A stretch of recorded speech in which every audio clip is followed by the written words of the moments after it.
ಮಾತಾಡೋರಿಗೆ ಇರ್ತೇನೆ. ಮನೆ ಕೊಡ್ತಾರೆ ಎಲ್ಲ ಗ್ರಾಮ ಪಂಚಾಯತ್ ಸದಸ್ಯ ಸೇರ್ಕೊಂಡು ನಮ್ಮ ಭೂಮಿ ಉಳಿಸಿ ಅಂತ. ಗಣೇಶ್, ನೆಕ್ಸ್ಟ್ ಇದು ಮನವಿ ಪತ್ರ ಆಗಿರಬಾರ್ದು. ನಮ್ಮ ಮನವಿನ ಕೇಳಿದ್ರೆ ಸರ್ಕಾರವನ್ನ ಕಿತ್ತು ಒಚ್ಚಂತ ಕಾರ್ಯಕ್ರಮ ಆಗ್ಬೇಕು. ಮನವಿ ಪತ್ರ ಆಗಿರ್ಬೋದು ಗಣೇಶ್.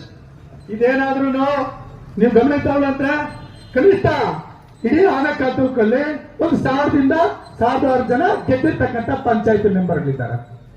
ಹೌದಾ ಚಂದ್ರಣ್ಣ? ಮೆಂಬರ್ ಇದ್ದಾರೆ. ಈ ಮೆಂಬರ್ಗೆಲ್ಲ ಕರೆ ಕೊಡ್ತಾ ಇದೀನಿ. ನೀವು ನಿಜವಾದ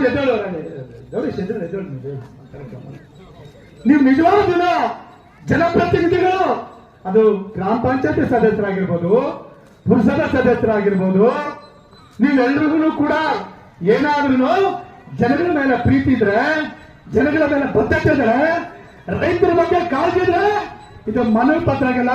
ನೆಕ್ಸ್ಟ್ ರಾಜೀನಾಮೆ ಪತ್ರ ಆಗುತ್ತೆ. ಏನಾಗುತ್ತೆ? ರಾಜೀನಾಮೆ ಪತ್ರ. ಯಾವ ಸರ್ಕಾರ, ಯಾವ ಆಡಳಿತ ಪ್ರಜೆಗಳಿಗಾಗಿ ಪ್ರಜೆಗಳಿಗೋಸ್ಕರ ಅಂತ ಸರ್ಕಾರ